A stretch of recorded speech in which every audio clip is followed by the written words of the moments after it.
भारत सरकार हर corona virus अउ lockdown के दंश झेलोइया जनता मन बर अपन गोठ में चौखट साबित होवत सरकार हर अब दैनिक समस्या ले जूझत नागरिक मन के ऊपर जनहितैषी बने बर जन धन योजना और उज्ज्वला योजना के खाता में जन सहयोग पैसा ला भेजे है। जहां हितग्राही मन पैसा लेहे के चाहत में जन धन योजना और प्रधानमंत्री उज्ज्वला योजना के पैसा लेहे बर अब ग्रामीण मन बैंक और कियोस्क शाखा के दरबार ला पहुंचत हैं। जहां ग्रामीण मन पैसा पाए के चाहत में कोरोना वायरस के सोशल डिस्टेंस बनाए के दायरा ला भूला के लाइन के कतार में खड़े रही। जहां छत्तीसगढ़िया 24 घंटा संवाददाता के कैमरा के नजर ला भांपते हुए कियोस्क शाखा बैंक के कर्मचारी मन खाता धारक हितग्राही मन ला अपन एक दूसरे ले खड़े रहे के दायरा ला बताइन। जहां क्रमवार लेन देन करे के बात ला घलव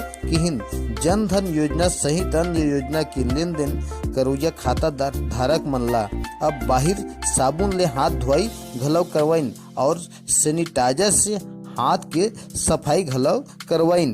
कर्मचारी मन हितग्राही मन ला बैंक के भीतर में प्रवेश होए बर कहिन। जहां ग्रामीण खाता धारक महिला पुरुष मन के बैंक के अंदर बा तितर बितर भीड़ हर बनत दिखाई दिस। हमर चैनल में लाइक करो, सब्सक्राइब करो। छत्तीसगढ़िया 24 घंटा ले मैं ब्यूरो प्रमुख केशव महंत, रायगढ़।